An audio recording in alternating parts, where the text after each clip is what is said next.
livro do Apocalipse, capítulo de número 20. Apocalipse, capítulo 20. Vamos ler, queridos, a partir do versículo de número 11. Palavra de Deus que nos diz o seguinte, Apocalipse 20 e 11. E vi um grande trono branco, e o que estava assentado sobre ele, de cuja presença fugiu a terra e o céu, e não se achou lugar para eles. E vi os mortos, grandes e pequenos, que estavam diante do trono, e abriram-se os livros, e abriu-se outro livro, que é o da vida, e os mortos foram julgados pelas coisas que estavam escritas nos livros, segundo as suas obras. E deu o mal aos mortos que nele havia, e a morte e o inferno deram os mortos que neles havia, e foram julgados cada um segundo as suas obras. E a morte e o inferno foram lançados no lago de fogo. Esta é a segunda morte. E aquele que não foi achado escrito no livro da vida foi lançado no lago de fogo. Quantos podem dizer amém? Queridos irmãos, nós gostaríamos, nesta noite, refletirmos um pouco na palavra de Deus, um assunto que nos veio ao coração, que na realidade é um detalhe que está contido nessa cena descrita pelo apóstolo João, a cena do juízo final. O juízo final que é a consumação dos séculos, é o epílogo da história da humanidade, porque depois do juízo final, o que há é a eternidade com Deus, no novo céu e na nova terra, e a eternidade sem Deus, no lago de fogo e enxofre. Mas um detalhe me chamou a atenção nesse texto que nós acabamos de ler, no versículo de número 12, pois nesse versículo, no versículo de número 12, o apóstolo João faz menção a livros que são abertos quando do juízo final. E ele fala de livros e depois dá destaque a um outro livro, certamente o principal deles, que é o livro da vida, mas ele usa o plural, dizendo que ali, no juízo final, serão abertos livros. E era justamente sobre isso que eu gostaria de refletir nesta noite, sobre os livros do céu. Será que essa amada igreja poderia repetir após mim, para não esquecer? Digam após mim, os livros do céu. Observe, queridos, que à luz do texto que nós acabamos de ler, podemos afirmar sem dúvida que existem livros no céu.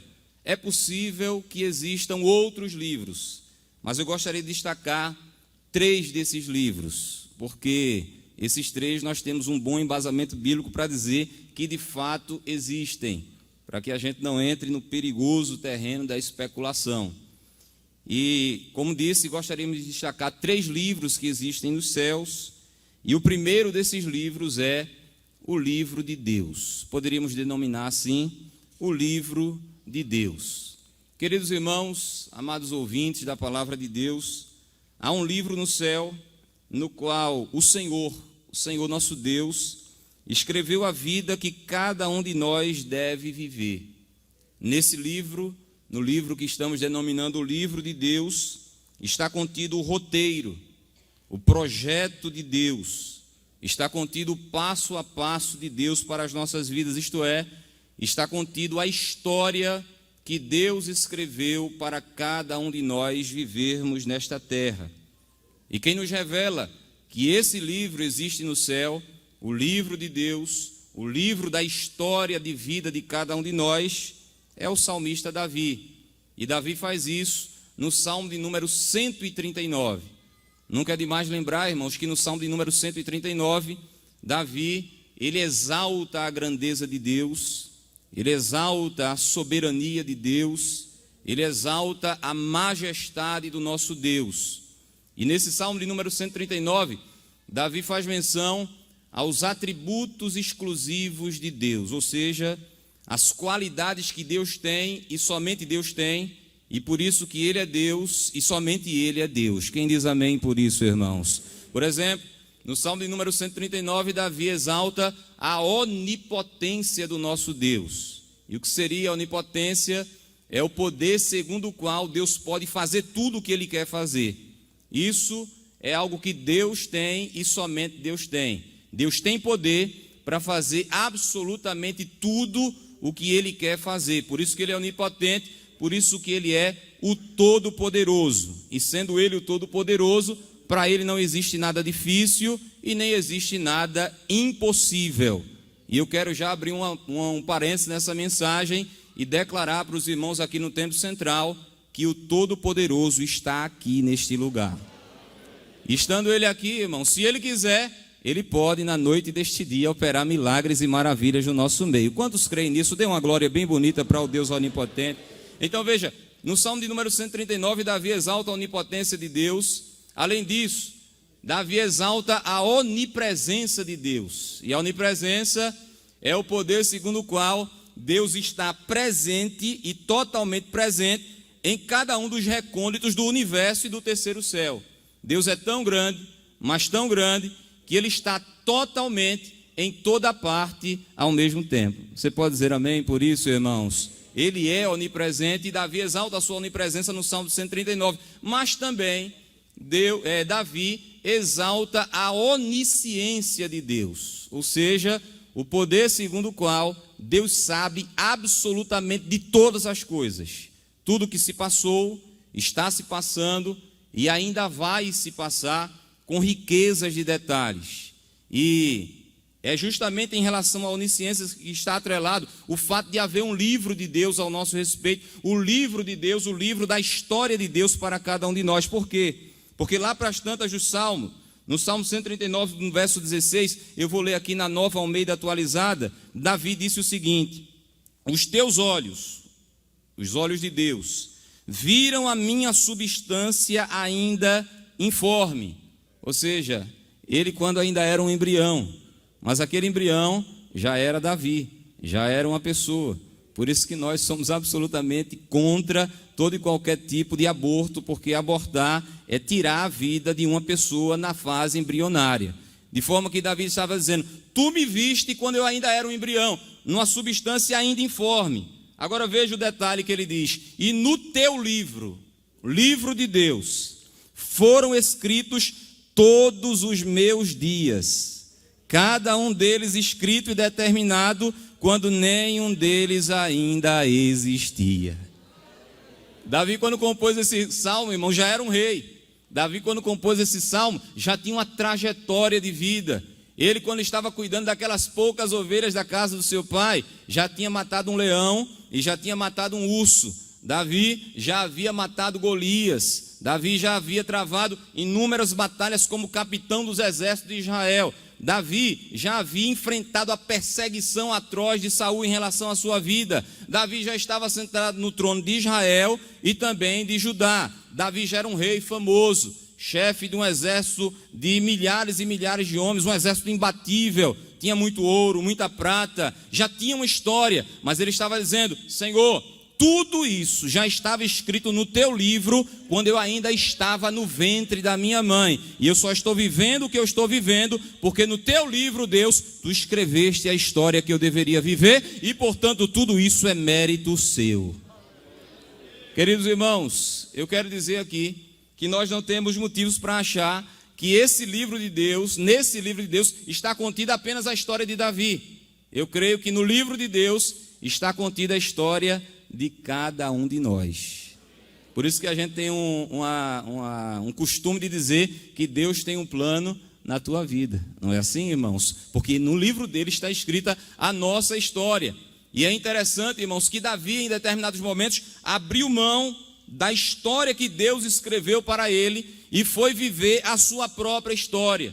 E quando Davi abriu mão da história contida no livro de Deus para viver a sua própria história, ele entrou num processo de declínio, num processo de angústia, num processo de sofrimento. Ele ficou desnorteado, ele ficou descompensado, ele ficou desesperado na vida. Até que um dia ele se arrependeu, e quando se arrependeu, ele deixou de lado a sua história e voltou a viver a história de Deus para a sua vida. E eu quero me dirigir a você, quem sabe, meu irmão, minha irmã, que estão afastados dos caminhos do Senhor. Você usou a sua liberdade para, em determinado momento, parar de viver a história que Deus traçou para a sua vida e está vivendo a sua própria história. E é por isso que você está como você está, triste, vazio, desnorteado, quem sabe Você já está num estado tão deplorável que já tem até pulsão pela morte. Já está pensando até que a solução para a sua vida é tirar a sua própria vida para abreviar o seu sofrimento. Mas Deus está aqui nesta noite e está te dizendo: abandona a história que você está vivendo e volta a viver a história que eu escrevi para você, porque feliz é o homem que vive a história que Deus escreveu para si. Quantos podem adorar e glorificar o nome de Jesus por isso? De forma que esse é o primeiro livro que eu gostaria de destacar com os amados irmãos, o livro de Deus, o livro da história de vida de cada um de nós que Deus escreveu quando nós ainda estávamos no ventre da nossa mãe. Mas um outro livro que nós poderíamos destacar à luz de Apocalipse capítulo 20, nessa cena do juízo final, é o livro da vida. Será que os irmãos poderiam repetir após mim? Digam comigo: o livro da vida. Observe, irmãos, que o livro da vida é o livro da vida, porque neste livro estão escritos aqueles que vão desfrutar da vida eterna com Deus. Ou seja, neste livro, no livro da vida, estão escritos os nomes dos salvos e somente dos salvos. Eu quero dizer isso aqui, irmãos, com todas as letras para a igreja do Senhor. Os salvos e somente os salvos estão escritos no livro da vida. E para comprovar essa verdade, de que somente os salvos estão escritos no livro da vida, eu gostaria de citar 3 exemplos. E o primeiro exemplo que eu gostaria de citar, para atestar a verdade de que somente os salvos estão escritos lá, é o exemplo de Moisés. Olha, não há dúvida, irmãos, de que Moisés era salvo. Até porque, pelo menos, irmãos, eu entendo que Moisés foi um dos homens mais santos que pisou a terra. Um dos homens que desfrutou de uma comunhão mais profunda com Deus em toda a história da humanidade. E a Bíblia nos mostra, irmãos, que o nome de Moisés estava escrito no livro da vida. Em um determinado momento da liderança espiritual de Moisés em relação a Israel, Moisés foi acometido de um profundo estresse, de uma profunda angústia. Porque, olha, irmãos, não foi fácil para Moisés liderar Israel. Foi muito difícil. E lá para as tantas, a Bíblia nos diz que ele subiu ao cume do Monte Sinai. E ele estava lá recebendo a revelação da lei de Deus. Deus estava falando face a face com Moisés. Mas enquanto Moisés estava lá em cima do cume do Monte Sinai, a Bíblia nos diz que embaixo, no pé do monte, rapidamente a nação de Israel se desviou e começou a adorar um bezerro de ouro. E quando Deus viu aquela cena, os filhos de Israel, mesmo estando debaixo da nuvem durante o dia e da coluna de fogo durante a noite, ou seja, vivendo o sobrenatural 24 horas, irmãos, ainda assim, eles endureceram o coração, desprezaram a liderança de Moisés, construíram um bezerro de ouro e começaram a pular e a dançar e a adorar o bezerro de ouro. Deus, quando viu aquela cena, se irou, se encolerizou, porque o nosso Deus é assim, tem hora que ele se ira, sim ou não, irmãos? E quando ele se irou, ele disse: olha, Moisés, o teu povo que tu tiraste do Egito já se desviou, já se apartou de mim, e eu quero dizer que eu vou eliminar toda a nação de Israel. Ou seja, me permita a contundência, eu vou matar todos eles, Moisés, e a partir de ti, Moisés, que és fiel a mim, que andas diante de mim, eu vou refazer a linhagem de Israel inteira, eu vou reiniciar a história de Israel. Quando Moisés ouviu isso e percebeu que Deus estava irado, aí Moisés se jogou, irmãos, entre Deus e o povo. Moisés começou a interceder e fez uma intercessão extremada, uma intercessão perigosa. Porque está escrito em 32 e 32 de Êxodo o seguinte: agora, pois, olha a intercessão de Moisés, perdoa, Senhor, o pecado do seu povo, ou seja, o seu pecado, o pecado de Israel. Se não, risca-me, peço-te, do teu livro que tens escrito. Senhor, ou tu perdoa o povo, ou o Senhor risca o meu nome do teu livro, ou seja, do livro da vida. É interessante como termina esse versículo 32 na linguagem de hoje, na versão da linguagem de hoje. Na nossa versão mais popular diz, não é? Do teu livro que tens escrito. Na linguagem de hoje diz: onde escrevestes os nomes dos que são teus. Ou seja, no livro da vida só estão escritos os que são do Senhor, os que se converteram ao Senhor, os que se arrependeram dos seus pecados e entregaram a sua vida ao Senhor e Salvador Jesus Cristo. Então, Moisés é o primeiro exemplo de que somente os salvos estão escritos no livro da vida. Os irmãos estão entendendo? Digam amém, irmãos. Segundo exemplo de que somente os salvos estão escritos no livro da vida, os discípulos de Jesus. Está escrito em Lucas capítulo número 10, que o Senhor Jesus enviou os seus discípulos a pregarem e deu autoridade e poder a eles. E eles saíram, irmãos, pregando, evangelizando e expulsando demônios em nome de Jesus. E quando eles usavam o nome de Jesus, os demônios iam embora.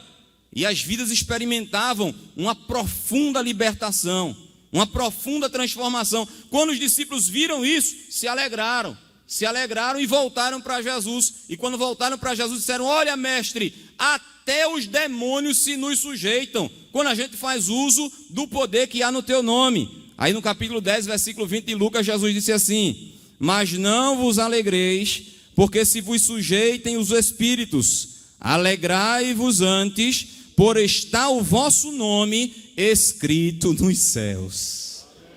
Esse é o motivo real da vossa alegria, discípulos. É o maior presente que eu já dei a vocês. É o presente da salvação da vossa alma e do perdão dos seus pecados. Quem aqui já recebeu essa dádiva gloriosa, irmãos? Então observe, tanto Moisés como os discípulos de Jesus são exemplos claros de que só estão escritos no livro da vida aqueles que são salvos em Jesus Cristo.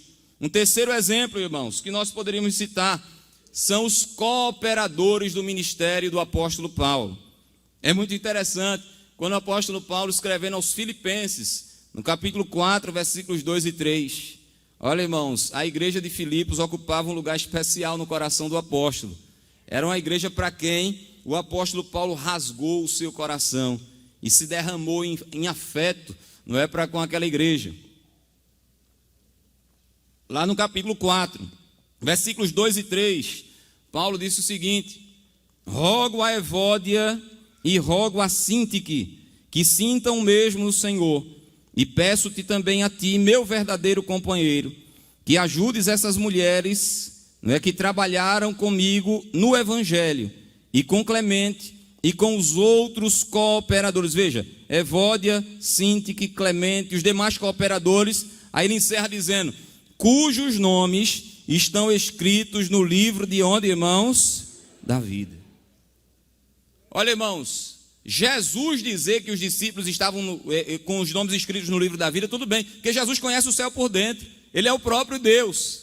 Mas Paulo estava aqui na terra, irmãos. Mas o testemunho de Evódia, o testemunho de Sintique, o testemunho dos seus companheiros, dos seus cooperadores, era tal que o apóstolo Paulo, eu creio que pela revelação do Espírito Santo, disse: olha, o nome deles está escrito no livro da vida. E eu gostaria, se for possível, que você olhasse para o crente que está do seu lado e dissesse: o teu nome está escrito no livro da vida. Eu vim aqui da parte de Deus para dizer à igreja do Senhor na noite deste dia: o vosso nome está escrito no livro da vida. Observe, irmãos, que enquanto os que se convertem ao Senhor, os que se arrependem dos seus pecados e confessam Jesus como seu único e suficiente Salvador, têm o nome escrito no livro da vida, aqueles que não servem ao Senhor, não se converteram ao Senhor, não têm o nome escrito no livro da vida. E para comprovar isso, eu gostaria de citar Apocalipse capítulo 13. Em Apocalipse capítulo 13, versículos 6 a seguir,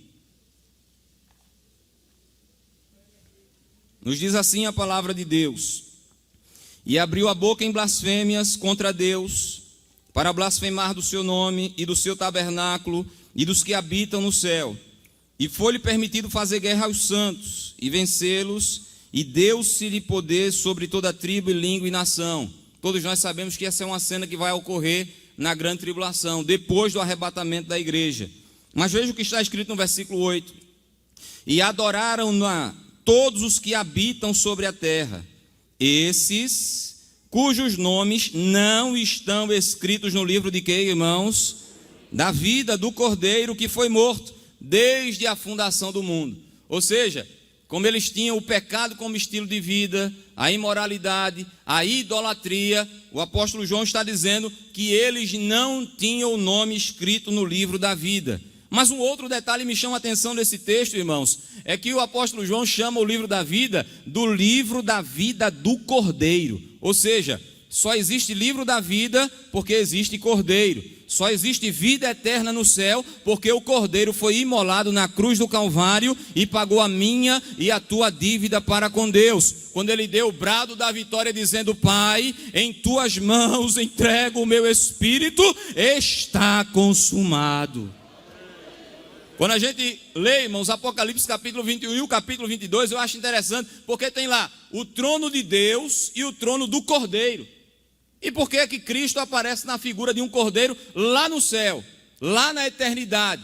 É porque, irmãos, a gente vai passar a eternidade olhando para Jesus, na figura de um Cordeiro dizendo: eu só estou aqui porque o Cordeiro que tira o pecado do mundo um dia foi morto na cruz do Calvário. Só tem céu porque teve cruz. Você pode levantar a mão e dar um brado de glória para esse Jesus maravilhoso? Então, o livro da vida é o livro da vida do Cordeiro e nele só estão escritos os salvos. Todo mundo acompanhou? Diga amém, irmãos. Mas, queridos, o fato de nós termos o nome escrito no livro da vida nos traz duas realidades importantes. A primeira realidade que vem sobre nós, pelo fato de nós, os salvos, termos o nome escrito no livro da vida, é a alegria. Quem tem o nome escrito no livro da vida é alegre. Glória a Deus. Olha, irmãos, lá em Lucas capítulo 10, nós lemos o versículo 20, não foi? Que Jesus disse: mas não vos alegreis, porque se vos sujeitem os espíritos. Alegrai-vos antes por estar o vosso nome escrito nos céus. Mas na continuação do texto, irmãos, a gente descobre que o fato de eu e você termos o nome escrito no livro da vida não provoca, gera alegria somente na gente, não. Gera alegria no próprio Jesus.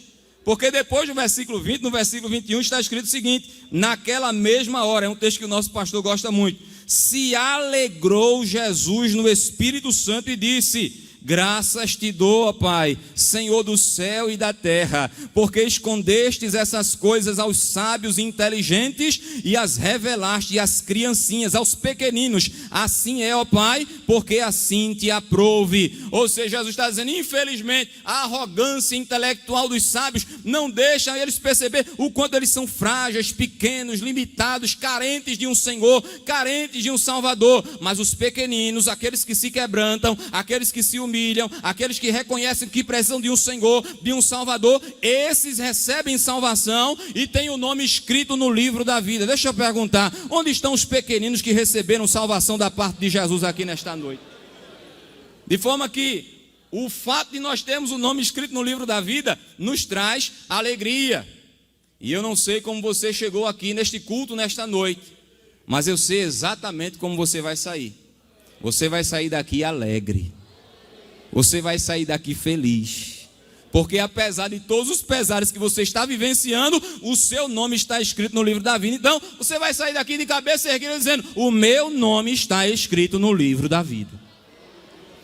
Mas, a segunda realidade, que o fato do nosso nome estar escrito no livro da vida nos traz, é um temor e uma responsabilidade. Por quê? Porque é possível alguém que tem o nome escrito no livro da vida, um dia ter o seu nome riscado do livro da vida. Isso é bíblico. Veja que quando nós lemos Êxodo 32 e 32, quando Moisés intercede, diz assim, olha Senhor, se não for para perdoar o teu povo, então risca o meu nome do teu livro. Aí na sequência Deus responde e nos traz essa possibilidade de alguém que foi salvo perder a salvação.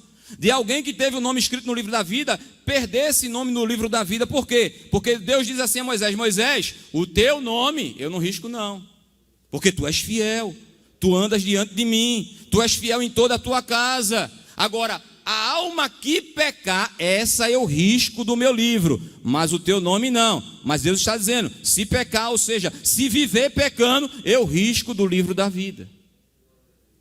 Mas Jesus vai nos ajudar. E o nome da gente no livro da vida vai ficar aceso até a eternidade em nome de Jesus.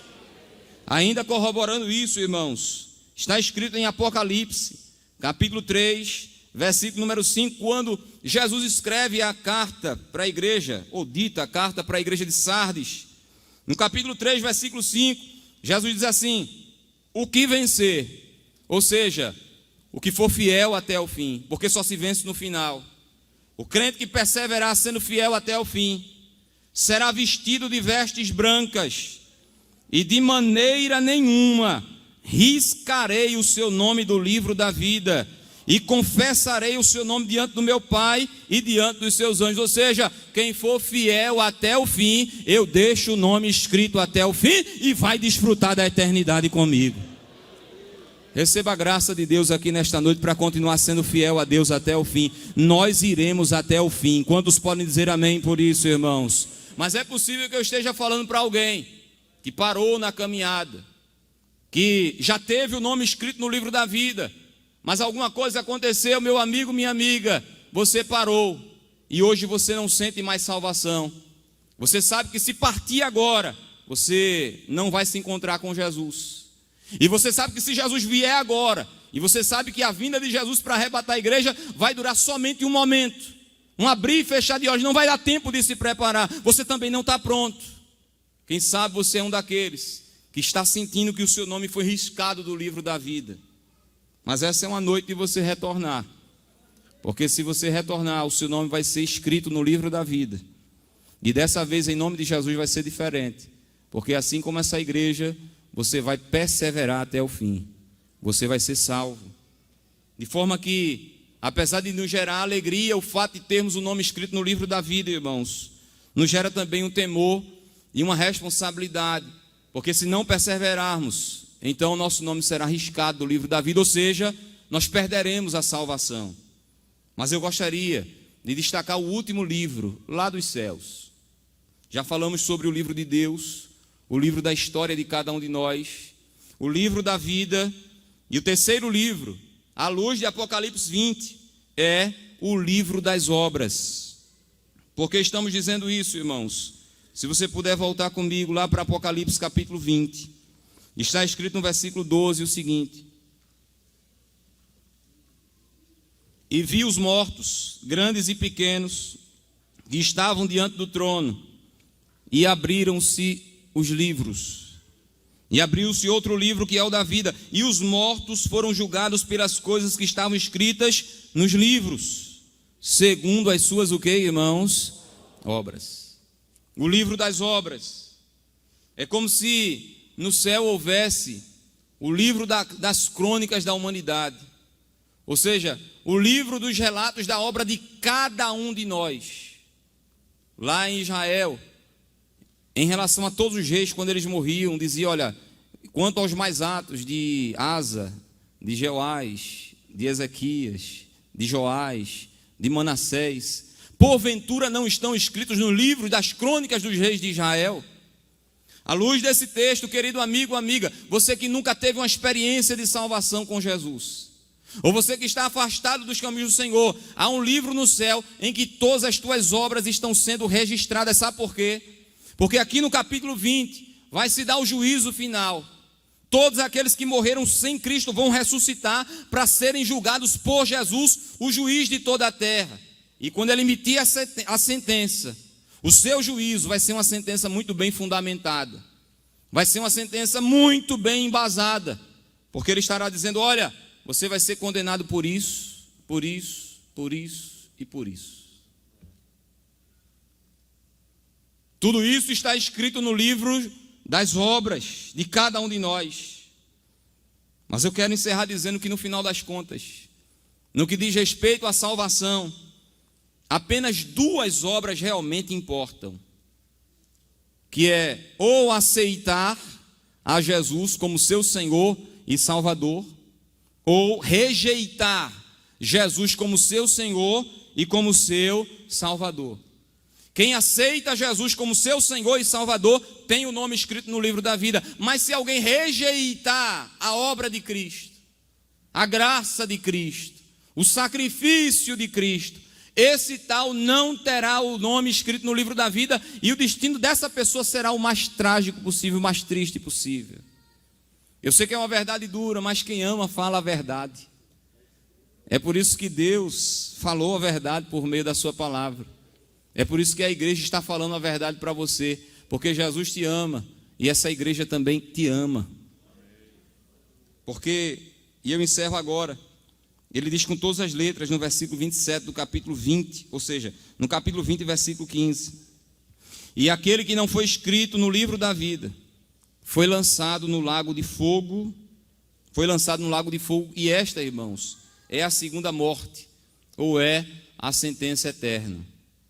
Mas, para quem tem o nome escrito no livro da vida, irmãos, veja que realidade maravilhosa está aguardando a gente. 21 de Apocalipse, versículo 23. E a cidade, irmãos, a gente vai morar numa cidade. Jesus disse: na casa de meu pai há muitas moradas. A casa é uma só, as moradas são muitas, os aposentos dessa morada. Ele diz: e a cidade não necessita de sol nem de lua, para que nela resplandeçam, porque a glória de Deus a tem iluminado, e o Cordeiro é a sua lâmpada.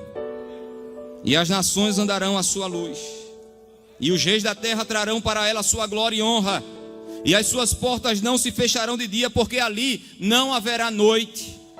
E a ela trarão a glória e honra das nações, e não entrará nela coisa alguma que contamine e cometa abominação e mentira, mas só os que estão inscritos no livro da vida do Cordeiro. Irmãos, daqui uns dias a trombeta vai soar, e a gente vai ser arrebatado para ir morar no céu com o nosso Senhor e Salvador Jesus Cristo. Quantos têm essa esperança acesa no seu coração? Laços vão ser quebrados na tua vida, lá naquela faculdade, naquele trabalho, porque o diabo quer te separar de Jesus, mas Deus está dizendo: se